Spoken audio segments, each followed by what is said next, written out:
दासणीय होला मुक्ति लभिब सबरी सुमिष्ट फल भुंजाइब विदुर साग सुदामा खुद भजानेले जगाई माधाई महाप्रभु धारिले विदुर साग सुदामा खुद भजानेले जगाई माधाई महाप्रभु धारिले श्रीपयर धूली कोटि तीर्थ बली श्रीपयर धूली कोटि तीर्थ बली श्रीपयर धूली कोटि तीर्थ बली श्रीपयर धूली कोटि तीर्थ बली श्रीपयर धूली कोटि तीर्थ बली श्रीपयर धूली कोटि तीर्थ बली अंगे हुआ सदा बली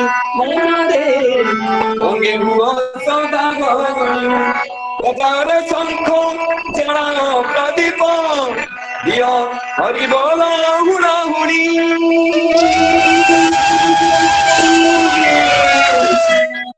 जगतर नाथ हरि नेबे दुख जगतर नाथ हरि नेबे दुख जगतर नाथ हरि नेबे दुख जीवनर नाथ हरि नेबे दुख डाकुछंती बाहु तोड़ी मनरे डाकुछंती बाहु तोड़ी मनरे डाकुछंती बाहु तोड़ी जगतर नाथ हरि नेबे दुख जगतर नाथ हरि नेबे दुख जगतर नाथ हरि नेबे दुख डाकुछंती बाहु तोड़ी मनरे डाकुछंती बाहु तोड़ी मनरे डाकुछंती बाहु तोड़ी मनरे डाकुछंती बाहु तोड़ी जगतर नाथ हरि नेबे दुख जगन्नाथ हरि नेबे दुख जगन्नाथ हरि नेबे दुख डाकुछंती बाहु तोड़ी मनरे डाकुछंती बाहु तोड़ी मनरे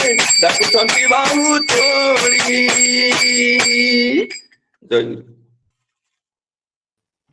जय गुरु युधिष्ठिर दादा जय गुरु शंख हुलहुली ताली बाद्यतंत्र ताल उदंड कीर्तन परिवेषण कले आज पवित्र सत्संग जगतनाथ जीवननाथ आपण तथा आपण परिवार को कुशल मंगल रखु आपण इष्टभूत मंगल जीवन कामना जन पदे उदंड कीर्तन भक्तिमय परिवेश जय गुरु दादा जय गुरु आसतु प्रवेश करवा इष्ट प्रसंग को इष्ट प्रसंग प्रवेश करने मो ठाकुर परिवार तरफ सुरेंद्र प्रसाद बेहरा दादा को अनेक अनेक जन्मदिन शुभेच्छा अभिनंदन जनाई आपण इष्ट प्रसंग को इष्ट प्रसंग आम सहित जुगयुक्त अच्छा सुंदर व्यक्तित्व निर्मल कुमार जेना दादा जाजग दादा जगतसिंहपुर मार जय गुरु प्रणाम जनाऊे अनुरोध करी 7:30 जाए आलोचना इष्ट प्रसंग तोड़ी धरने दादा जय गुरु प्रणाम जय गुरु दादा आरंभ करूँ 7:30 जाए जय गुरु परम दयाल श्री श्री ठाकुर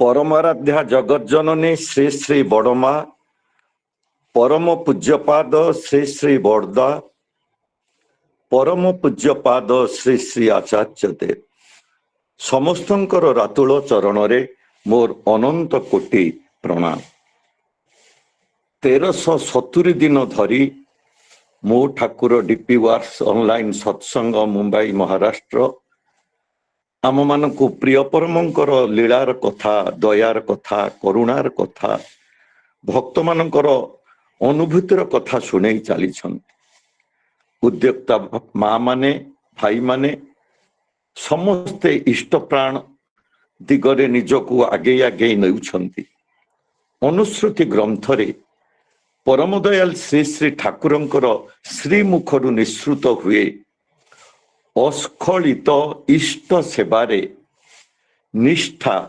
निपुण जेते ही मन आगे चले क्रमिक चलने सार्थक हुए तार साधन अस्खलित निष्ठार सहित जे प्रिय परम को परिरक्षण परिपालन परिपोषण परिपूरण करी चलती जो माने तांकर मन लाखी हबाकू चाहती जो माने तांकर अनुशासनवाद को मथारे बहन करी निजर कर्ममय जीवन रे आगे आगे चलती सेमानकर जीवनर समस्त साधना सिद्धि लाभ करिथाय सेइथिपई दयाल कहउचंती अस्खलित निष्ठा सह ସୁନ୍ଦର ଆଚାର ବ୍ୟବହାର ନିଷ୍ପାଦନୀ କୃତିଚର୍ଯ୍ୟା ଭାଗ୍ୟେ ଆଣେ ବିଭବ ତାର।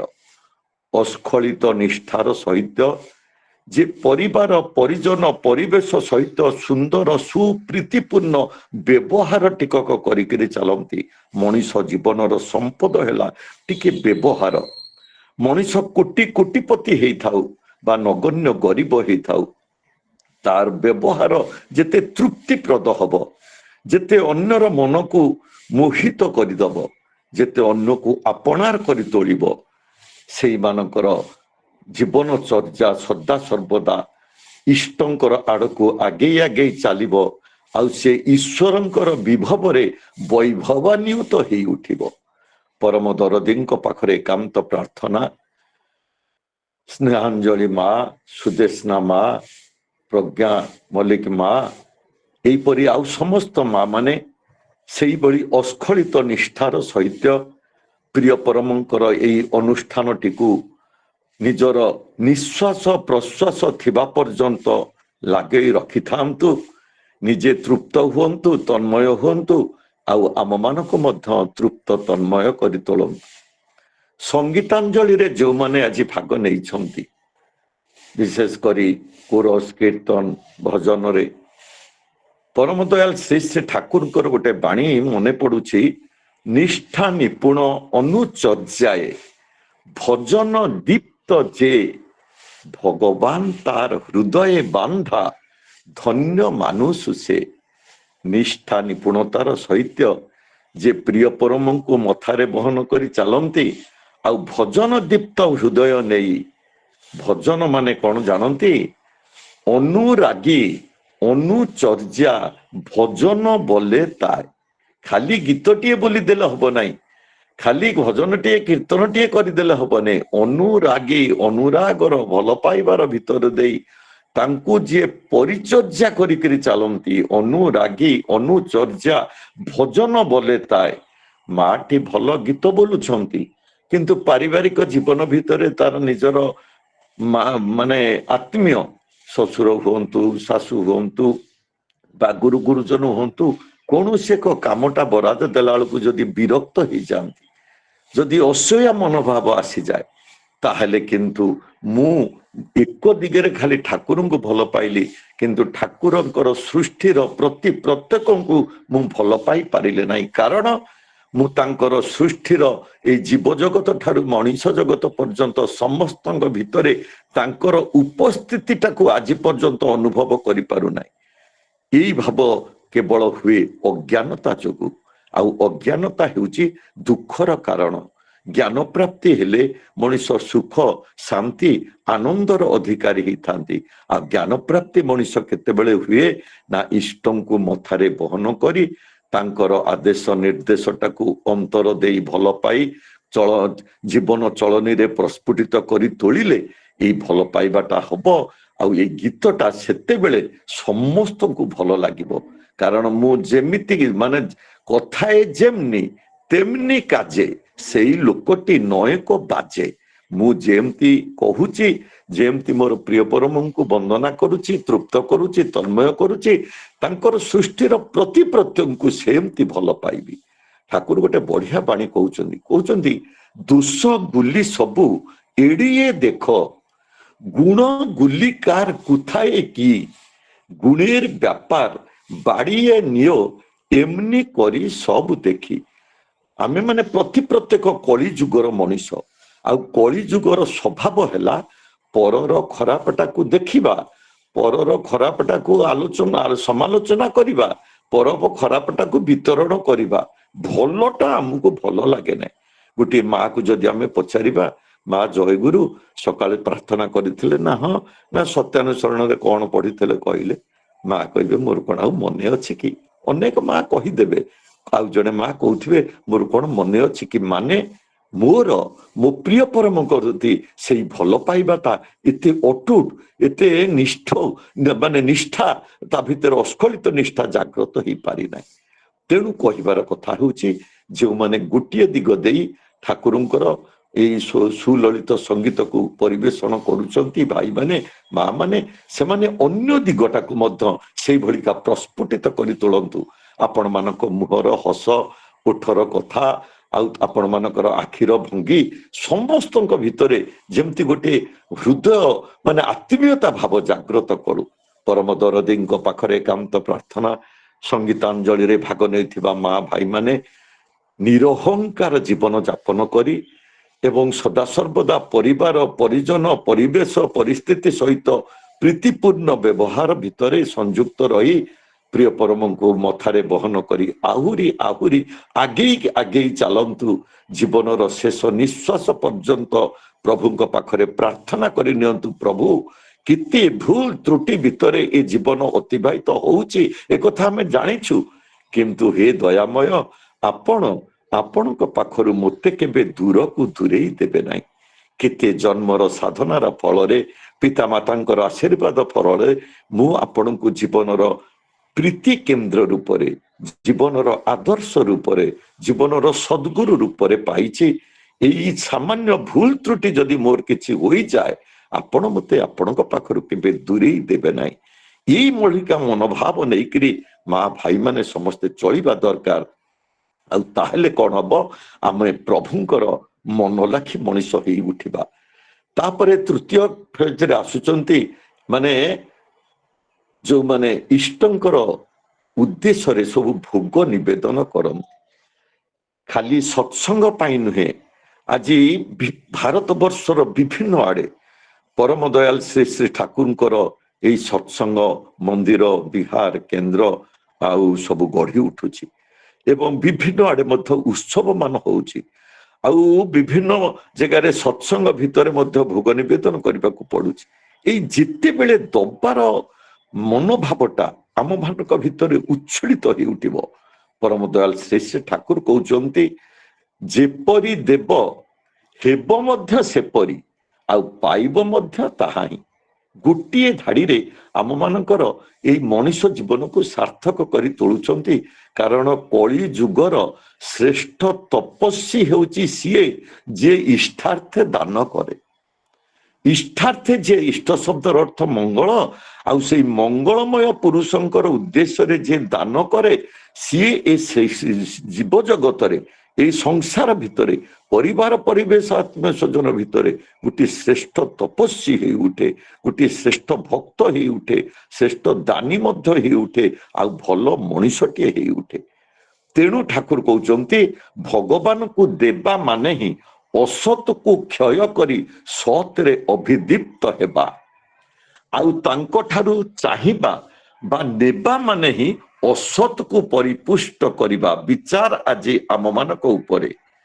ଆଉ ଏଇ ଭାବନାଟାକୁ, ଏଇ ଚିନ୍ତାଟାକୁ, ଏଇ କଥାଟାକୁ ଆମେ ପରିବେଷଣ କରିବା। ପରିବେଶ ଭିତରେ କଣ ନା ଭଗବାନଙ୍କୁ ଦେବା ମାନେ ହିଁ ଅସତକୁ କ୍ଷୟ କରି ସତରେ ଅଭିଦୀପ୍ତ ହେବା।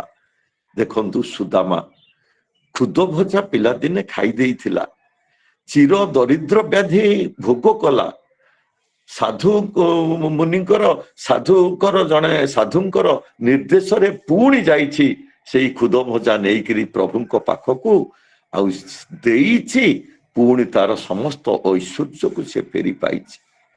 ଏମିତି ଖାଲି ସୁଦାମା ନୁହେଁ, ଜୀବନରେ ହଜାର ହଜାର ଉଦାହରଣ ଆମ ମାନଙ୍କ ପାଖରେ ଅଛି।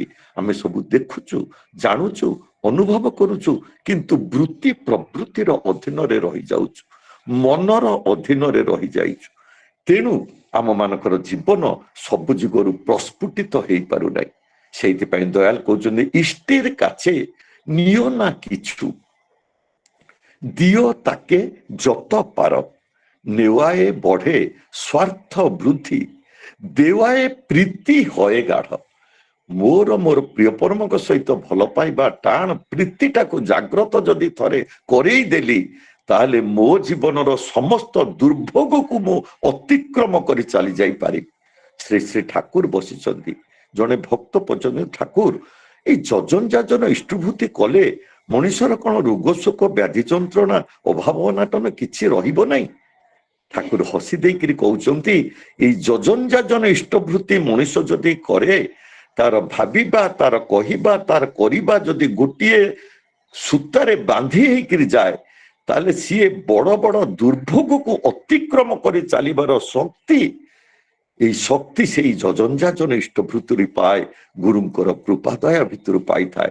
ତେଣୁ ଯଜଞ୍ଜାଜନ ଇଷ୍ଟଭୃତି କରିକିରି ଚାଲିଲେ ମଣିଷ ଜୀବନରେ ସମସ୍ତ ଦୈନ୍ୟ ଅଭାବ ଅନାଟନକୁ এই ଦୁର୍ଭୋଗକୁ ଅତିକ୍ରମ କରିଯିବାର କାଇଦା ଟିକକ, କ୍ଲୁ ଟିକକ, ଟେକ୍ନିକ ଟିକକ ପାଇଯାଏ।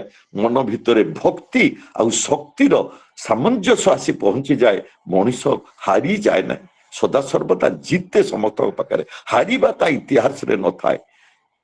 ନଗଣ୍ୟ ଗରିବ ହଉ ବା କୋଟି କୋଟିପତି ହଉ, ଜିତିବା ତାଙ୍କ ଜୀବନରେ ସାର୍ଥକତା ଲାଭ କରିଥାଏ। ତେଣୁ ଈଶ୍ୱରଙ୍କର ଉଦ୍ଦେଶ୍ୟରେ, ଇଷ୍ଟ ଦେବତାଙ୍କର ଉଦ୍ଦେଶ୍ୟରେ, ପିତାମାତାଙ୍କର ଉଦ୍ଦେଶ୍ୟରେ, ଶ୍ରେୟଜନଙ୍କର ଉଦ୍ଦେଶ୍ୟରେ ଯେତେବେଳେ ଯେପରି ଆବଶ୍ୟକ ପଡେ ନିଃସନ୍ଦେହ ଚିତ୍ତରେ ପ୍ରତ୍ୟାଶା ଶୂନ୍ୟ ହୋଇ ଆମେ ଦବା, ଆଉ ଦବା ମାନେ ହିଁ ପାଇବା। ତେଣୁ ପ୍ରଭୁଙ୍କ ପାଖରେ ପ୍ରାର୍ଥନା, ଯେଉଁମାନେ ଯେଉଁ ଉଦ୍ଦେଶ୍ୟରେ ଭୋଗ ନିବେଦନ କରନ୍ତୁ ପ୍ରତ୍ୟାଶା କେତେବେଳେ ରଖିବେ ନାହିଁ। ପ୍ରିୟ ପରମଙ୍କୁ ହୃଦୟ ଦେଇ ମନ ଦେଇ ଭଲ ପାଇବେ, ତାଙ୍କ ଉଦ୍ଦେଶ୍ୟରେ ଦେବେ, ଆଉ ନିଜେ ମଧ୍ୟ ପରମ ତୃପ୍ତି ପରମ ଶକ୍ତି ଭକ୍ତିର ଅଧିକାରୀ ହେଇପାରିବେ। ଆଜିର ସତ୍ସଙ୍ଗର ଆଲୋଚନା ପୂର୍ବରୁ ଆପଣମାନଙ୍କ ପାଖରେ ତୋଳି ଧରୁଛି 1147 ଦିନ 30/11/25 ମୋତେ ଏଇ ଚ୍ୟାନେଲରେ ଆଲୋଚନା କରିବାକୁ ଦିଆଯାଇଥିଲା। ସେଦିନ ମୁଁ ଆଲୋଚନା କରିଥିଲି ଇଷ୍ଟଙ୍କୁ ଦେବା ଉପରେ। 1215 ଦିନ ଶନିବାର ଆଲୋଚନା କରିବାକୁ ଦିଆଯାଇଥିଲା। ସେଦିନ ଆଲୋଚନା କରିଥିଲି ପାରିବାରିକ ଜୀବନ ଉପରେ। 1234 ଦିନ ଶୁକ୍ରବାର ସେଦିନ ଆଲୋଚନା କରିବାକୁ ଦିଆଯାଇଥିଲା। ଆଲୋଚନା କରିଥିଲି ନାରୀ ଚରିତ୍ର ଉପରେ, ସୁସନ୍ତାନ ଜନ୍ମ ଉପରେ। 1308 ଦିନ 18/5/2026 ସେଦିନ ଆଲୋଚନାକୁ ଦିଆଯାଇଥିଲା। ଆଲୋଚନା ରଖାଯାଇଥିଲା ମଣିଷର ବ୍ୟବହାର ଉପରେ। ଯାହା ହଉ ପରମ ସୌଭାଗ୍ୟ ମୋର, ମା ମାନେ ଆଜି ମୋତେ ପୁଣି ଦାୟିତ୍ୱ ଦେଇଛନ୍ତି ଆଲୋଚନା ପାଇଁ। ସମୟ ମଧ୍ୟ ନିର୍ଦ୍ଧାରିତ କରାଯାଇଛି। ଆଜିର ଆଲୋଚ୍ୟ ଭାଗବତର ଗୋଟିଏ କଥା ଉପରେ ଆଲୋଚନା କରିବା। କଣ ସେ କଥା? ନା ନିତ୍ୟ ବୈରାଗ୍ୟ ଯାହାର ମନ, ସେ ଘର ଅଟେ ତପୋବନ। ଆମେ ମାନେ ସମସ୍ତେ ଗୁରୁ ଗ୍ରହଣ କରିଛେ। ଯେଉଁମାନେ ଯେତେ ଜଣ ଶୁଣୁଛେ, ଆମର ଗୋଟିଏ ଘର ଅଛି, ଗୋଟିଏ ପରିବାର ଅଛି, ଆଉ ଆମେ ମାନେ ସେ ଘରର ସଦସ୍ୟ ବୃନ୍ଦ। ଆଉ ଆମେ ମାନେ ଗୋଟିଏ ଗୋଟିଏ ଘରର ଯେତେବେଳେ ସଦସ୍ୟ ବୃନ୍ଦ ହେଇଛେ, ଗୁରୁଙ୍କୁ ଧରିଲା ପରେ ଆମେ ଜାଣିଲୁ ଏ ଘରଟି ମୋ ଗୁରୁଙ୍କର, ମୋ ଇଷ୍ଟଙ୍କର, ମୋ ଆଚାର୍ଯ୍ୟଙ୍କର, ମୋ ପ୍ରିୟ ପରମଙ୍କର, ମୋ ପୁରୁଷୋତ୍ତମଙ୍କର। ଏଇ ମନୋଭାବ ଆମ ସମସ୍ତଙ୍କ ଭିତରେ ଗୁନ୍ଥି ଦବା ଦରକାର। ଏଇ ଘରଟା ଯଦି ଖାଲି ମୋର ବୋଲି ମୁଁ କହିଦେଲି, ତାହେଲେ ମନ ଭିତରେ ଅହଙ୍କାର ଆସିଯିବ। ଯେମିତି ଅହଙ୍କାର ଆସିଥିଲା ଦୁର୍ଯ୍ୟୋଧନ ଭିତରେ, କହିଲା ଏ ଘର ମୋର, ଏ ସାମ୍ରାଜ୍ୟ ମୋର, ମୁଁ ହଉଛି ଚକ୍ରବର୍ତ୍ତୀ ସମ୍ରାଟ। ଭଗବାନ ଶ୍ରୀକୃଷ୍ଣ କଣ କଲେ? କହିଲେ ଯେତେବେଳେ ଦୁର୍ଯ୍ୟୋଧନ କହିଲାଣି ଇଏ ତା ଘର, ମୁଁ ତା ଘରେ କିଛି ଖାଇବି ନାହିଁ। କାହା ଘରେ ଖାଇଲେ? ନା ଭକ୍ତ ବିଦୁର ଘରେ ଯାଇକିରି ସେଇ ଶାଗ ଭଜା ଟିକକ ଖାଇଛନ୍ତି। କାହିଁକି? ନା ଭକ୍ତ ବିଦୁର କହିଲେ ହେ ପ୍ରଭୁ, ଏ ଘର ତୁମର, ଏ ମନ ତୁମର, ଏ ହୃଦୟ ତୁମର, ଏ ଜୀବନ ତୁମର, ଏ ଜନ୍ମ ତୁମ ପାଇଁ। ତେଣୁ ତୁମ ଘରକୁ ପ୍ରଭୁ ତୁମେ କେବେ ଆସିବ? ସ୍ୱାମୀ ସ୍ତ୍ରୀଙ୍କର ଆଖିରୁ ଲୁହ ଗଡ଼େଇ ସବୁଦିନ ପ୍ରାର୍ଥନାରେ ପ୍ରଭୁଙ୍କୁ ଜଣାନ୍ତି। ସେଦିନ କୁରୁସଭାରୁ ଅପମାନ ପାଇ ଯେତେବେଳେ ଭଗବାନ ଶ୍ରୀକୃଷ୍ଣ ଯାଇକିରି ସେଠି ନ ଖାଇ 56 ଭୋଗ 36 ବ୍ୟଞ୍ଜନ ତାଙ୍କ ପାଇଁ ହେଇଥିଲା, ସେ ଅହଙ୍କାରର ଦୁର୍ଯ୍ୟୋଧନର ଘରେ ନ ଖାଇ ଯାଇକିରି ବିଦୁରର ଘରେ ସାଦରେ ଗ୍ରହଣ କରିଥିଲେ ଯାହା ସିଏ ଦେଇଥିଲେ। କଥା କହିବାର ତାତ୍ପର୍ଯ୍ୟ ହେଉଛି ଏଇ ବୈରାଗ୍ୟ ଭାବ ଆମର ଆଣିବା ଦରକାର, ଯେମିତି ବିଦୁର ପତ୍ନୀଙ୍କର ହୋଇଥିଲା। ନିତ୍ୟ ବୈରାଗ୍ୟ ଯାର ମନ।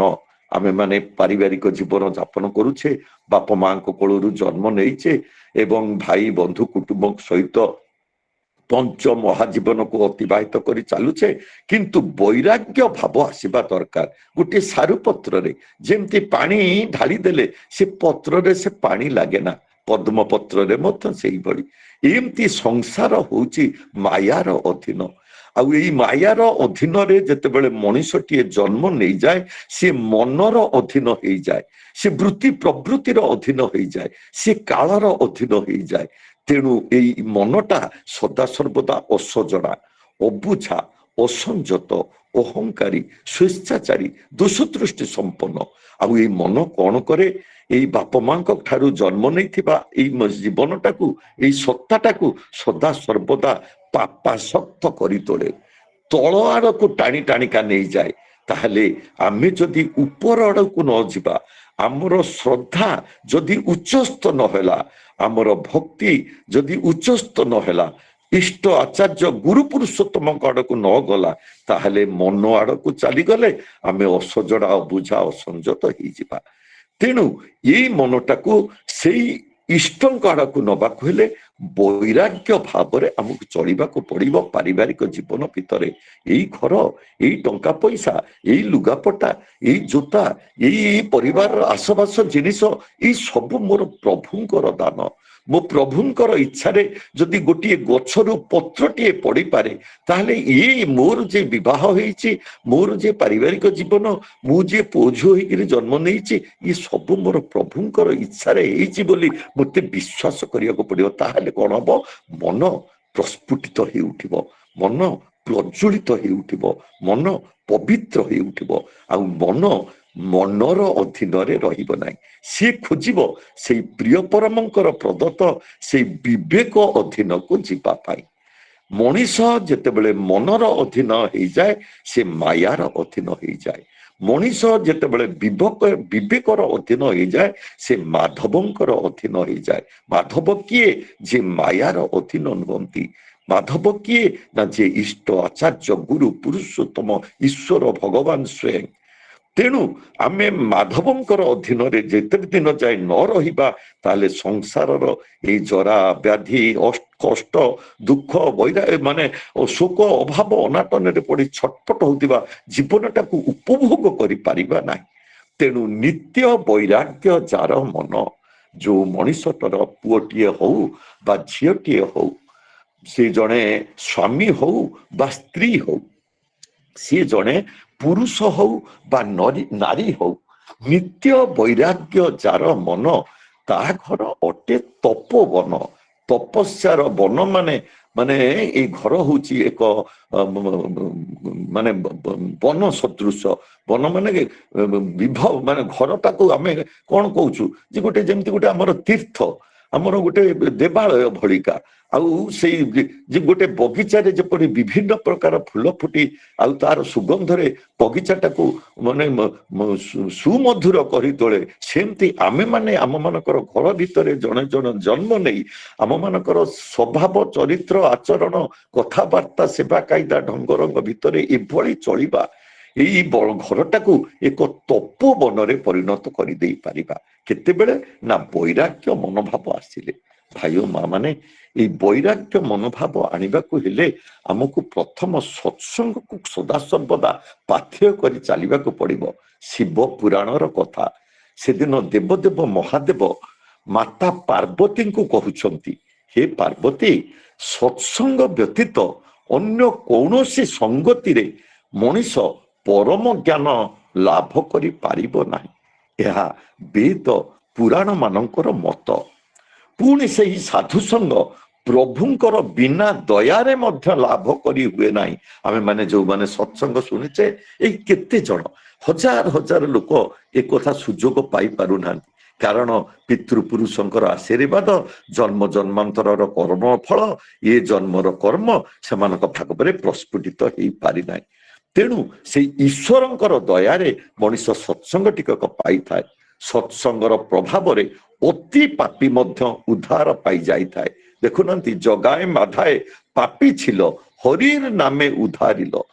ଏଇ ସତ୍ସଙ୍ଗ ଲୋକର ଉଦ୍ଧାର ହେବାର ମାର୍ଗ ମଧ୍ୟ ଦର୍ଶନ କରେଇ ଦେଇଥାଏ। କିଭଳି ଭାବରେ ଆମେ ମାନେ ଅନ୍ଧାରରୁ ଆଲୋକକୁ ଗମନ କରିବା, ଏଇ ସତ୍ସଙ୍ଗ ଆମକୁ ଦେଖେଇ ଦେଇଥାଏ।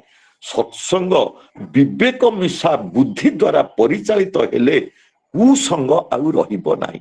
ଯେମିତି ଆଲୋକର ଆଗମନରେ ଅନ୍ଧକାର ଦୂରୀଭୂତ ହେଇଯାଇଥାଏ, ସେମିତି ସତ୍ସଙ୍ଗର ଯେତେବେଳେ ବିବେକ ମିଶ୍ରିତ ସଙ୍ଗ ଆମେ ପ୍ରଭୁଙ୍କର ସଙ୍ଗର କରି ବିବେକକୁ ଉଜ୍ଜୀବିତ କରି ଚାଲିବା, ସେତେବେଳେ ଜନ୍ମ ଜନ୍ମାନ୍ତରର କଳୁଷ କାଳିମା ସେ ତାର ମନକୁ ଦୂରୀଭୂତ ହେଇପାରିବ। ଆଜି ପରମ ଦରଦୀଙ୍କ ପାଖରେ ଏକାନ୍ତ ପ୍ରାର୍ଥନା, ଆଜିର ସମସ୍ତ ଭାଇ ଓ ମା ମାନେ ସେମାନେ ଆହୁରି ପାହୁରି ଇଷ୍ଟ ପ୍ରାଣ ହୋଇ ଉଠନ୍ତୁ, ବାରମ୍ବାର ସତ୍ସଙ୍ଗରେ ଯୋଗ ଦିଅନ୍ତୁ। କାରଣ ଦେବ ଦୁର୍ଲଭ ଚରିତ୍ରର ଅଧିକାରୀ ହେବାକୁ ହେଲେ ସତ୍ସଙ୍ଗ ଜୀବନରେ ଏକାନ୍ତ ପ୍ରୟୋଜନ। ଆଉ ସତ୍ସଙ୍ଗ କଲେ ମଣିଷ ଏଇ ସଂସାରିକ ଜୀବନ ଭିତରେ ଆଉ ମାୟାର ଅଧୀନରେ ହବ ନାହିଁ, ତାର ମନ ଭିତରେ ବୈରାଗ୍ୟ ଭାବ ଜାଗ୍ରତ ହେଇ ଉଠିବ। ଆଉ ବୈରାଗ୍ୟ ଭାବ ଯେତେବେଳେ ମନ ଭିତରେ ମଣିଷ ଥରେ ଜାଗ୍ରତ ହବ, ସିଏ ପରକୁ ଆପଣାର ବୋଲି ଭାବିବ। ତା ଭିତରେ ବିଚାରବନ୍ତ ହୃଦୟ ଭାବ ଜାଗ୍ରତ ହବ। ତା ଭିତରେ ସଦା ସର୍ବଦା ସାତ ଶତ୍ରୁର ଅମଙ୍ଗଳ କରିବାକୁ ହେବ ନାହିଁ। ଭାଇ ଓ ମା ମାନେ ଆମ ମାନଙ୍କର ପ୍ରିୟ ପରମ ଆମ ମାନଙ୍କ ଉପରେ କେତେ ଆଶା କରିଛନ୍ତି, 81 ବର୍ଷ କାନ୍ଦି କାନ୍ଦି ଯାଇଛନ୍ତି। ଆଉ ତାଙ୍କରି ସେଇ ପରିବାର ଭିତରେ ଯୋଉମାନଙ୍କୁ ଜନ୍ମ ଦେଇଛନ୍ତି ଶ୍ରୀ ଶ୍ରୀ ବଡ଼ଦା, ଶ୍ରୀ ଶ୍ରୀ ଦାଦା, ଆଜିର ଆଚାର୍ଯ୍ୟ ଦେବ, ପୂଜନୀୟ ଅଭିନ୍ଦା, ଆଉ ସିପାହୀଦା, ବିକିଦା, ଯୋଉମାନେ ସମସ୍ତେ କଣ ଖାଉଛନ୍ତି, କେମିତି ଚଳୁଛନ୍ତି ଆପଣ ମାନେ ସମସ୍ତେ ଜାଣନ୍ତି। ଆଉ 24 ଘଣ୍ଟାର ମତନ ମଣିଷର ମଙ୍ଗଳ ପାଇଁ ଏଇ ବିଶ୍ୱରେ ପ୍ରଭୁଙ୍କର ସେଇ ଆଗମନର ବାର୍ତ୍ତାଟାକୁ ପହଞ୍ଚେଇ ଦବା ପାଇଁ ତାଙ୍କର ଯୋଉ ସାଧନା, ତାକୁ କିଏ ପରିପୂରିତ କରିବ? ଆମେ ମାନେ କରିବା। ଆମେ ମାନେ ତାଙ୍କର ପ୍ରିୟ ମାନେ ଅତି ଆପଣାର ହେଇପାରିବା। ଥରେ ସିଏ କଣ କହିଲେ, ମୋତେ ଯିଏ ଥରେ ଭଲ ପାଏ ଜନ୍ମ ଜନ୍ମାନ୍ତର ଧରି ମୁଁ ତାକୁ ଭୁଲି ପାରେ ନାହିଁ। ତେଣୁ ଆମେ ମାନେ ତାଙ୍କୁ ଭଲ ପାଇବା, ତାଙ୍କର ଅନୁଶାସନ ବାଦରେ ଅନୁଶାସିତ ହେବା, ଆଉ କଣ୍ଟାଏ କଣ୍ଟାଏ ତାଙ୍କୁ ମାନିକିରି ଚଳିବା। ଏତେ ଟିକିଏ ଛାତିର ପିଞ୍ଜରା ଚୂର୍ଣ୍ଣ କରି ଖୁସି କରିବାର ସବୁ ପ୍ରୟାସ, ନିମିଷକେ ଚଲା ବଲା ଘୃଣ୍ୟ ହେଲେ ତା ସର୍ବନାଶ। ଏତେ ଟିକେ ମାନେ 40 ବର୍ଷ ଧରି ଇଷ୍ଟ କାମ କରିକିରି ଚାଲୁଛେ ଏବଂ ଠାକୁରଙ୍କୁ ମାନିକିରି ଚାଲୁଛେ, କୌଣସି ଏକ ମୁହୂର୍ତ୍ତରେ ଯଦି ଆମେ କାମର ଅଧୀନ, କ୍ରୋଧର ଅଧୀନ, ଲୋଭର ଅଧୀନ ହେଇଗଲା, ସମସ୍ତ ପୁଣ୍ୟ ଆଉ ଧର୍ମ ଦାସ ହେଇକିରି ଚାଲିଯିବା। ସିଡିରେ ଚଢି ଚଢି ଯାଇକିରି 98ରେ ସାପ ଗିଳିଦେଲା ଆସି 2ରେ, ଲୁଡୁ ଖେଳ ଭଳିକା ଆମ ଜୀବନ ହେଇଯିବ। ଏହି ଭାରତ ବର୍ଷରେ ଆଜି ମଧ୍ୟ ଅନେକ ପରିବାର, ଅନେକ ଘର, ଅନେକ ଗୃହସ୍ଥ ମାନେ ଅଛନ୍ତି ଯେଉଁମାନଙ୍କର ଜୀବନ ଚଳନୀକୁ ଲକ୍ଷ୍ୟ କଲେ ଆମେ ମାନେ ଜାଣିପାରିବା ସେମାନଙ୍କ ଭିତରେ ନିଷ୍କାମ ଈଶ୍ୱର ପ୍ରୀତି, ଈଶ୍ୱର ବିଶ୍ୱାସ, ଈଶ୍ୱରଙ୍କ ପ୍ରତି ନିଷ୍ଠା ଭକ୍ତି ଜୁଜୁଲ୍ୟମାନ ହୋଇ ରହିଛି। ବଂଶାନୁକ୍ରମିକତା ଅନୁଯାୟୀ ପାରିବାରିକ ସଂସ୍କାର, ସୁଷ୍ଠୁ ଜୀବନ ଚଳନୀ ତଥା ସଂସାର ପ୍ରତି ବୈରାଗ୍ୟ ଭାବ ସେମାନଙ୍କୁ ପରିବାର, ପରିଜନ, ଆତ୍ମୀୟ ସ୍ୱଜନଙ୍କ ପାଖରେ ଉଜ୍ଜୀବିତ କରି ରଖିଛି। ଯେ କୌଣସି ପରିସ୍ଥିତି ଆସିଲେ ମଧ୍ୟ ସେମାନେ ସେମାନଙ୍କର ନୀତି ଆଉ ଆଦର୍ଶରୁ କେବେ ବି ଚ୍ୟୁତ ହୁଅନ୍ତି ନାହିଁ, ବରଂ ଯେତେ ଦୁଃଖ କଷ୍ଟ, ଅଭାବ ଅନାଟନ, ଦୈବୀ ଦୁର୍ବିପାକକୁ ଅତିକ୍ରମ କରି ମନେ ମନେ କଣ ଭାବନ୍ତି ଜାଣନ୍ତି, ଇଏ ସବୁ ଈଶ୍ୱରଙ୍କର ଦାନ, ଆଉ ଇଏ ହଉଛି ଆମମାନଙ୍କ ପାଇଁ ପ୍ରଭୁଙ୍କର ପ୍ରସାଦ। ଏଇଆ ଭାବି ମନ୍ଦ ଭିତରେ ଭଲକୁ, ଅଶାନ୍ତି ଭିତରେ ଶାନ୍ତିକୁ, ଅଭାବ ଭିତରେ ଭାବକୁ ସେମାନେ ଉପଲବ୍ଧି କରି ଚାଲନ୍ତି। ସେମାନଙ୍କର ମନୋଭାବ, ମନୋବୃତ୍ତି ଭିତରେ ସଦାସର୍ବଦା ଫୁଟି ଉଠିଥାଏ ସଂସାର ପ୍ରତି ବୈରାଗ୍ୟ ଭାବ। ଯାହା ଆଜି ଆଲୋଚ୍ୟ ବିଷୟ, ନିତ୍ୟ ବୈରାଗ୍ୟ ଯାହାର ମନ, ସେ ଗୃହ ଅଟେ ତପୋବନ। ଏଇଭଳି ଏକ ପରିବାର କଥା ଆସନ୍ତୁ ଆଲୋଚନା କରିବା। ସମୟ ଆଉ ମାତ୍ର 10 ମିନିଟ। ପରିବାରଟା ହଉଛି ଅବନ୍ତୀ ନଗରରେ ଏକ ସତ୍ୟ ଘଟଣା। ଗୋଟିଏ ବ୍ରାହ୍ମଣ ପରିବାର ଥିଲେ, ଆଉ ସେଇ ବ୍ରାହ୍ମଣ ପରିବାରର ଯେ ମୁଖ୍ୟ କର୍ତ୍ତା ତାଙ୍କ ନାଁ ଥିଲା ଦୀନବନ୍ଧୁ, ଆଉ ସ୍ତ୍ରୀଙ୍କ ନାମ ଥିଲା ମାଳତୀ, ଆଉ ତାଙ୍କର 2 ପୁଅ ଥିଲେ। ଗୋଟିଏ ପୁଅ ବିବାହ ହେଇଥିଲେ, ପୁତ୍ରବଧୂ ଥିଲେ। ପରିବାରର ଏହି 5 ଜଣଙ୍କ ଭିତରେ ଭଗବତ ଭକ୍ତି, ଈଶ୍ୱରଙ୍କ ପ୍ରତି ପ୍ରୀତି, ବିଶ୍ୱାସ ଏଭଳି ଥିଲା, ସମସ୍ତେ ଜଣେ ଜଣେ ତପସ୍ୱୀ ଜୀବନ ଯାପନ କରୁଥିଲେ। ଭଗବାନଙ୍କର ଚରଣାର ବିନ୍ଦରେ ସେମାନେ ପ୍ରତିଦିନ ନିଜକୁ ସମର୍ପିତ କରି ନିଜର କର୍ମକୁ ଏଭଳି ଭାବରେ ସଜେଇ ମଜେଇ କରୁଥିଲେ, ଯାହାଦ୍ୱାରା କି ଏହି ପରିବାରର କଥା ପରିବେଶ ଭିତରେ ସମସ୍ତଙ୍କ ପାଖରେ ଗୋଟେ ଆଲୋଚ୍ୟ ବିଷୟ ହେଇଗଲା। ପରିବାରର ମା ମାଳତୀ ଏଭଳିକା ଚରିତ୍ରର ଅଧିକାରୀ ହେଇଥିଲେ। ରୋଷେଇବାସ କରିଦେବେ, ସ୍ୱାମୀ ପାଇଁ ପିଲାମାନଙ୍କ ପାଇଁ ଥୋଇଦେବେ, ତାହା ପୂର୍ବରୁ ଅତିଥି ନାରାୟଣଙ୍କ ପାଇଁ ଥୋଇ ପ୍ରଭୁଙ୍କ ପାଖରେ ପ୍ରାର୍ଥନା ଜଣାଉଥିବେ, ହେ ପ୍ରଭୁ, ଆପଣ ଯୋଉ ପରିବାର ଭିତରେ ମତେ ବଧୁ କରିକିରି ଆଣିଛନ୍ତି, ଏଇ ପରିବାରର ସମସ୍ତ ଅର୍ଥ ସମସ୍ତ ଉପାର୍ଜନ ସାର୍ଥକ ହବ ସେତିକି ବେଳେ ଯେତେବେଳେ ଆପଣଙ୍କର ସୃଷ୍ଟିର କେହି ଜଣେ ବ୍ୟକ୍ତି ଯଦି ଏଇ ଘରର ଏଇ ଭୋଜ୍ୟକୁ ଗ୍ରହଣ କରନ୍ତି, କାହୁ ନା କାହୁ କୋଉଠି ନା କୋଉଠି କିଏ ନାହିଁ କିଏ ଜଣେ ଜଣେ ଆସିକିରି ପହଞ୍ଚି ଯାଆନ୍ତି, ପରିବାରର ସେଇ ମାନେ ଲୋକକୁ ପ୍ରୀତ କରି ତୃପ୍ତ କରି ଆନନ୍ଦ କରିକିରି ଖାଇବାକୁ ଦେଇକିରି ନିଜେ ଧନ୍ୟ ହୁଅନ୍ତି। ଏଇ କଥା ଯେତେବେଳେ ଦୀନବନ୍ଧୁ ଚରିତ୍ର ପରିବାରର ଏଇ କଥା ଚାରିଆଡେ ଲୋକଙ୍କ ପାଖରେ ଆଲୋଚ୍ୟ ବିଷୟ ହେଇଗଲା, ସେତେବେଳେ ଦେଖନ୍ତୁ ସଂସାରର ଯିଏ କର୍ତ୍ତା, ଯିଏ ଈଶ୍ୱର, ଯିଏ ପୁରୁଷୋତ୍ତମ, ସେ ଭକ୍ତର ଭକ୍ତିକୁ ପରୀକ୍ଷା କରିବାକୁ ଯାଇ ପ୍ରଭୁ ଆସି ପହଞ୍ଚି ଯାଇଛନ୍ତି ଏଇ ଭକ୍ତଙ୍କ ଘରେ। ଆଉ ଏକ ଅଭିନବ ଲୀଳା ପ୍ରକଟ କରିଛନ୍ତି। ମା ଓ ଭାଇମାନେ ମନ ଦେଇକରି ଶୁଣନ୍ତୁ, ଯୋଉ ମୋଟର ସାଇକେଲଟା ଯେତେ ସ୍ପିଡିରେ ଯାଏ, ସେଇ ମୋଟର ସାଇକେଲଟା ସେତେ ଧୀରେ ଲୋକ ଧୀରେ ସେତେ ଜୋରରେ ପବନ ବାଡ଼େଇ ହେଇଯାଏ। ଯୋଉ ମଣିଷ ଯେତେ ଭକ୍ତି ଭାବରେ ଜୀବନକୁ ଅତିବାହିତ କରିବାକୁ ଚେଷ୍ଟା କରେ, ଧର୍ମ ପ୍ରାଣ ଜୀବନକୁ ଚେଷ୍ଟା କରେ, ତାର ଅଧର୍ମ ତାକୁ ସେତେ ହିଂସା କରେ, ଅଭାବ ଅନାଟନ ସେତେ ତା ପାଖରେ ଆସି ପହଞ୍ଚିଯାଏ, ତାକୁ ପଥଚ୍ୟୁତ କରିବା ପାଇଁ ଚେଷ୍ଟା କରେ, କିନ୍ତୁ ତାର ଯଦି ନିଷ୍ଠା ଭକ୍ତି ଅଟୁଟ ଥାଏ, କୌଣସି ଶକ୍ତି ନାହିଁ ଗୋଟେ ସତୀ ନାରୀକୁ ଅସତୀରେ ପରିଣତ କରିଦବ, ଗୋଟେ ଧର୍ମ ପ୍ରାଣ ଲୋକକୁ ବେଧର୍ମ ବା ଅପକର୍ମରେ ପହଞ୍ଚେଇ ଦବ। ତେଣୁ ଏଇ ପରିବାର ଏଇଭଳି ଭାବରେ ଥିଲେ ଯେ ପ୍ରଭୁ ଆସିକରି ପରୀକ୍ଷା କରିବାକୁ ପହଞ୍ଚି ଗଲେ ଜଗତର ନାଥ ଜଗନ୍ନାଥ। ଆଉ ଗୋଟିଏ ବିଷଧର ସର୍ପକୁ ପ୍ରଥମ ପଠେଇ ଦେଲେ ସେଇ ପରିବାରକୁ, ଆଉ ଦୀନବନ୍ଧୁ ପରିବାରରେ ପହଞ୍ଚି ଯାଇକିରି ବଡ ପୁଅକୁ ଦଂଶନ କରିଦେଲା। ଚିତ୍କାର କରି ଉଠିଛନ୍ତି ପରିବାରର ସଦସ୍ୟ ବୃନ୍ଦ। ଏଇଭଳିକା ସୁଖ ଶାନ୍ତି ଆନନ୍ଦମୟ ଜୀବନ ଭିତରେ ପ୍ରଭୁ କିଭଳିକା ଦୁଃଖ ଆସିଗଲା, କାହିଁକି ମଧ୍ୟ ଆସିଗଲା ଏ ଦୁଃଖ? ଆଉ ଚାହୁଁ ଚାହୁଁ ଛଟ ଛଟ ହେଇକିରି ବଡ ପୁଅଟି ପଡିଯାଇଛି, ପାଟିରୁ ଫେଣ ବାହାରିଛି, ଜୀବନ ଚାଲି ଯାଇଛି। ଦେଖନ୍ତୁ ଦୀନବନ୍ଧୁଙ୍କର କିଭଳିକା ପରିବାର ଭିତରେ ଆସିଛି ଦୁଃଖ। ଏଇ ପତିବ୍ରତା ଧର୍ମ ପ୍ରାଣ ସେଇ ବଧୂ ଜଣକ ସମସ୍ତ ଦୁଃଖକୁ ମଧ୍ୟ ଆଖି ମୁଣ୍ଡରେ ବହନ କରିକିରି ସ୍ୱାମୀଙ୍କର ବିୟୋଗରେ ଅଛରଛର କାନ୍ଦି ପକାଉଛନ୍ତି। ଠିକ ଏଇ ସମୟରେ ଲୀଳାମୟ ତାଙ୍କର ଲୀଳା ଆରମ୍ଭ କଲେ। ଏକ ଗେରୁଆ ବସ୍ତ୍ର ପିନ୍ଧି ତେଜସ୍ୱୀ ସନ୍ନ୍ୟାସୀ ଆସି ଦୀନବନ୍ଧୁଙ୍କର ଦ୍ୱାର ଦେଶରେ ଉପସ୍ଥିତ ହୋଇକିରି ଡାକୁଛନ୍ତି, ଭିତରେ କିଏ ଅଛ?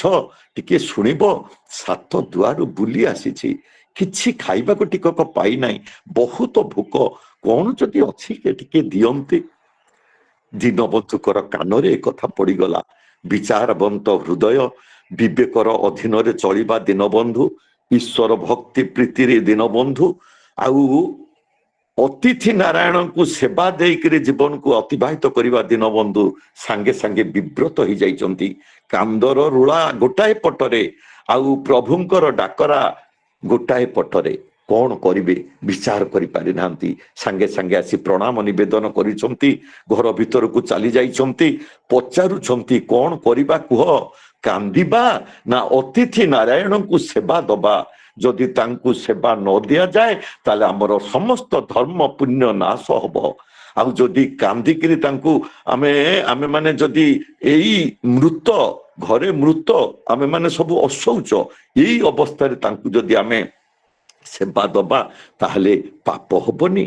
କିନ୍ତୁ ଘରର ଯିଏ ସ୍ତ୍ରୀ ମାଳତୀ, ତାଙ୍କର ବଧୂ ଆଉ ସାନ ପୁଅ ସମସ୍ତେ କହୁଛନ୍ତି, ବାପା ପାପ ଆଉ ପୁଣ୍ୟ ସେଇ ପ୍ରଭୁଙ୍କ ପାଖରୁ ଆସିଛି। ଆମ ମାନଙ୍କର ଯାହା ପାପ ହଉଛି ହଉ, ଯେତେ ଜନ୍ମ ଧରି ଆମେ ଭୋଗ କରିବାକୁ ହଉଛି ହଉ, କିନ୍ତୁ ଅତିଥି ନାରାୟଣଙ୍କୁ ସେବା ଦବା ଆମ ମାନଙ୍କର ମନ ଭିତରେ ହୃଦୟ ଭିତରେ ଏଇ କଥା ଜାଗ୍ରତ ହଉଛି। ମାନେ ଦୀନବନ୍ଧୁ ଗୋଟିଏ ଶକ୍ତି ପାଇଗଲେ ଏବଂ ପ୍ରଭୁଙ୍କ ପାଖକୁ ଆସିକିରି ପହଞ୍ଚି ମାନେ ସେଇ ସନ୍ନ୍ୟାସୀଙ୍କ ପାଖରେ ଆସି ପହଞ୍ଚି ଯାଇଛନ୍ତି। ଆଉ ପହଞ୍ଚି ଯାଇକିରି ତାଙ୍କ ସାଙ୍ଗରେ କଥାବାର୍ତ୍ତା କରୁଛନ୍ତି, ଟିକେ ସମୟ ଦିଅନ୍ତୁ, ମୁଁ ଆପଣଙ୍କ ପାଇଁ ଖାଦ୍ୟର ପ୍ରସ୍ତୁତି କରି ଦଉଛି। ସିଏ ତ ଦୀନବନ୍ଧୁ, ପ୍ରକୃତ ଦୀନବନ୍ଧୁ ଆସିଛନ୍ତି ଦୀନବନ୍ଧୁ ଘରକୁ।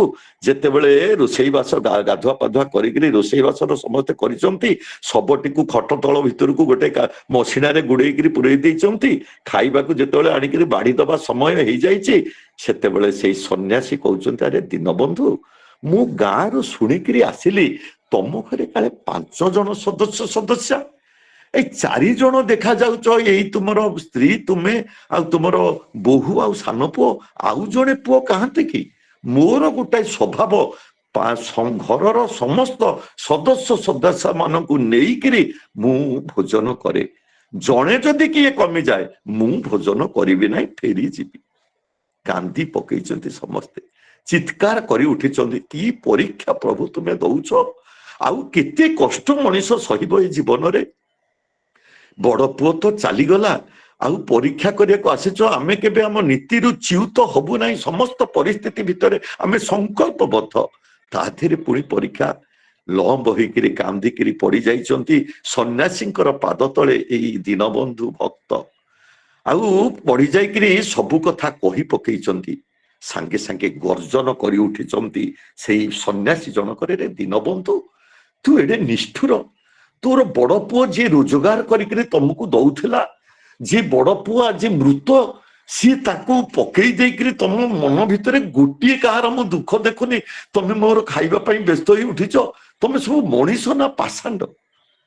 ସାଙ୍ଗେ ସାଙ୍ଗେ ଦୀନବନ୍ଧୁ କହୁଛି ପ୍ରଭୁ, କିଏ କାହାର ପୁଅ, କିଏ କାହାର ବାପା? ଆଜି ଏ ଜନ୍ମରେ ସେ ମୋର ପୁଅ ହେଇଛି, କୋଉ ଜନ୍ମରେ ମୁଁ ବି ତାର ପୁଅ ହେଇପାରେ। ଆଉ ଏ ସବୁ ପୁଅ ହଉ, ଭାରିଜା ହଉ, ବୋହୂ ହଉ, ଏ ସବୁ ମାନେ ଭଗବାନଙ୍କର ସୃଷ୍ଟି, ତାଙ୍କର ଦୟା, ତାଙ୍କର ସନ୍ତାନ ଏମାନେ। ଆଜି ଯେତେବେଳେ ତପସ୍ୱୀ ଆପଣ ଆସିଛନ୍ତି ଆମ ଘରକୁ, ଆମର ସମସ୍ତ ଦୁଃଖକୁ ଆଡେଇ ଦେଇକିରି ଆମେ ଯଦି ଆପଣଙ୍କର ସେବା ନ କରୁ, ତାହେଲେ ଆମେ ଈଶ୍ୱରଙ୍କର କୃପା ଦୟାରୁ ବଞ୍ଚିତ ହେଇଯିବୁ। କିଛି ଉତ୍ତର ଦେଇନାହାନ୍ତି ସନ୍ନ୍ୟାସୀ। ପଚାରୁଛନ୍ତି ତାଙ୍କ ସ୍ତ୍ରୀକୁ, କହୁଛନ୍ତି, ରେ ମା, ତମର ପୁଅ ମରିଯାଇଛି, ତମେ ଆସିକିରି ବେଶକିରି ବସିକିରି ମୋ ପାଖରେ ଖାଇବାକୁ ପ୍ରସ୍ତୁତି ହେଇଗଲଣି, ତମେ ମା ନା ଆଉ କଣ? ତମ ଭିତରେ ଟିକିଏ ଦୁଃଖ ନାହିଁ, ଟିକିଏ ମନ ଭିତରେ ମନସ୍ତାପତା ନାହିଁ? ସିଏ ବି ସେଇଭଳିକା ଉତ୍ତର ଦେଉଛନ୍ତି ଯେ ପ୍ରଭୁ, ପୁଅ ବୋଲି ମୁଁ ତାକୁ ଜନ୍ମ ଦେଇଥିଲି, ବହୁତ ସେବା ତାକୁ ଦେଇଛି, ଆଉ ବହୁତ ସେବା ତାଠି ପାଇଛି। ଆଜି ପ୍ରଭୁ ଇଚ୍ଛା କରିକିରି ତାକୁ ମୋ ପାଖରୁ ନେଇ ଯାଇଛନ୍ତି। ଯେତେବେଳେ ମୋ ପାଖରୁ ନେଇ ଯାଇଛନ୍ତି, ମୁଁ ଆଉ ମାୟାର ଅଧୀନ ହେଇ ଛଟପଟ ହେବି କାହିଁକି? ଆଉ ଯଦି ମୁଁ ଛଟପଟ ହେଇ କାନ୍ଦିବି, ତାହେଲେ ମୋର ସ୍ୱାମୀଙ୍କର ଧର୍ମ ପୁଣ୍ୟରେ ଆଞ୍ଚ ଘଟିବ ନାହିଁ। ରୋଷେଇବାସ ମୁଁ ଯଦି ନକରି ନଦିଏ, ତାହେଲେ ଆପଣ ଅଭୁକ୍ତ ହେଇକିରି ଫେରିଗଲେ ଆମ ମାନଙ୍କର ସବୁ ଧର୍ମ ପୁଣ୍ୟ ନାଶ ହବ ନାହିଁ।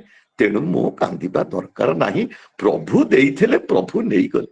ଆଶ୍ଚର୍ଯ୍ୟ ହେଇଯାଉଛନ୍ତି ସନ୍ନ୍ୟାସୀ, କିଭଳିକା ଇଏ ମା, କିଭଳିକା ଇଏ ପରିବାର ଏଇ ଭାରତ ବର୍ଷରେ। ଆପଣ ମାନେ ସବୁ ଶୁଣନ୍ତୁ, ସମୟ ଅତିକ୍ରାନ୍ତ ହେଇଯାଉଛି। ପୁଅ ମଧ୍ୟ ତାଙ୍କର ବୋହୂ ମଧ୍ୟ ସେଇଭଳିକା ଉତ୍ତର ଦେଇଛି, ଆଉ ସାନ ପୁଅ ମଧ୍ୟ ସେଇଭଳିକା ଉତ୍ତର ଦେଇଛି। ଆଉ ଏଇଭଳିକା ଚରିତ୍ରର ଅଧିକାରୀ ଆମ ମାନେ ହବାକୁ ପଡିବ। ଯିଏ ସୃଷ୍ଟିକର୍ତ୍ତା, ଯେ ଈଶ୍ୱର ପୁରୁଷୋତ୍ତମ, ଆମେ ନିଜକୁ ସମର୍ପିତ କରିଦବା ତାଙ୍କ ପାଖରେ। କାରଣ ତାଙ୍କୁ ନେଇକିରି ଏ ସଂସାର, ତାଙ୍କୁ ନେଇ ଏଇ ପରିବାର, ତାଙ୍କୁ ନେଇ ଏଇ ଜୀବନ, ଏଇ କଥା ଯେତେବେଳେ ଆମ ମାନଙ୍କ ଭିତରେ ପ୍ରଜ୍ୱଳିତ ହେଇ ଉଠିବ, ସେତେବେଳେ ଆମ ଘର ହେଇଯିବ ଏକ ତପୋବନ। ଆଉ ସେତେବେଳେ ଆମ ମାନଙ୍କର ଚରିତ୍ର ଭିତରେ ବୈରାଗ୍ୟ ଭାବ ଜାଗ୍ରତ ହେଇଯିବ। ଆଉ ସେତିକି ବେଳେ ଆମ ମାନଙ୍କର ସଦା ସର୍ବଦା ମନ ଭିତରେ ତୃପ୍ତି ହୃଦୟ ଭିତରେ ଜାଗି ଉଠିବ ନିତ୍ୟ ବୈରାଗ୍ୟ। ଯାର ମନ ତା ଘର ଅଟେ ତପୋବନ। ଜୟ ଗୁରୁ, ବନ୍ଦେ ପୁରୁଷୋତ୍ତମ। ଜୟ ଗୁରୁ ଦାଦା। ଟିପ୍ପଣୀ ଦେବାରେ କିଛି ନାହିଁ, ସୁନ୍ଦର ଆଲୋଚନା। ଆପଣଙ୍କ ତଥା ଆପଣଙ୍କ ପରିବାର ଇଷ୍ଟପତି ମଙ୍ଗଳମୟ ଜୀବନ କାମନା କରି ଦାଦା ଆଉ ସମସ୍ତଙ୍କୁ ଅନୁରୋଧ ରଖିବି ଆଲୋଚନା ଶୁଣି ସମସ୍ତେ ନିଜ ନିଜ ପରିବାରକୁ ଗୋଟେ ତପୋବନ ସୃଷ୍ଟି କରନ୍ତୁ। ଏହି କାମନା ରଖୁଛି ଆପଣଙ୍କ ପରିବାର ମଙ୍ଗଳ, ଆପଣଙ୍କ ସୁଦୀର୍ଘ ସୁସ୍ୱାସ୍ଥ୍ୟ ନିରାମୟ ଜୀବନ କାମନା କରି ଦାଦା ଜୟ ଗୁରୁ ପ୍ରଣାମ। ଆସନ୍ତୁ ସମୟ ଇଙ୍ଗିତ ଦେଉଛି ଧ୍ୱନି ପ୍ରତିଧ୍ୱନି।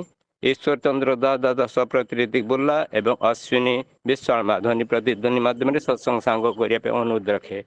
ଈଶ୍ୱର ଦାଦା ଜୟ ଗୁରୁ ପ୍ରଣାମ। जय गुरु प्रणाम। जय गुरु समस्त को जय गुरु। वंदे पुरुषोत्तमम वन्दे पुरुषोत्तमम् वंदे पुरुषोत्तमम वन्दे पुरुषोत्तमम् वंदे पुरुषोत्तमम। वन्दे पुरुषोत्तमम्। राम प्रेम भाई शशि ठाकुर अनुकूल चंद्र जी की। जय राम प्रेम भाई शशि ठाकुर अनुकूल चंद्र जी की। जय राम प्रेम भाई शशि ठाकुर अनुकूल चंद्र जी की। जय परम राधा जगत जनन शशि बड़मा की। जय परम राधा जगत जनन शशि बड़मा की। जय परम राधा जगत जनन शशि बड़मा की। जय राम पूज्यपाद शशि बड़दा की। जय राम पूज्यपाद शशि बड़दा की। जय राम पूज्यपाद शशि बड़दा की। जय राम पूज्यपाद शशि आचार्य देव की। जय राम पूज्यपाद शशि आचार्य देव की। जय राम पूज्यपाद शशि आचार्य देव की। जय सत संग की। जय सत संग की। जय सत संग की। जय दे पुरुषोत्तमम वन्दे पुरुषोत्तमम् वंदे आर्य पितॄन् वन्दे आज्य पितृम् वंदे मातृवर्गन् वन्दे मातृवर्गम् वंदे अहं कृष्णदेवतान् वन्दे अहं ख्रिष्टिदैवतम् वंदे पुरुषोत्तमम् वन्दे पुरुषोत्तमम् वंदे पुरुषोत्तमम्। वन्दे पुरुषोत्तमम्। राम प्रेमाय शशि ठाकुर अनुकूल चंद्र जी की जय। जय ଆସନ୍ତୁ ସମସ୍ତଙ୍କର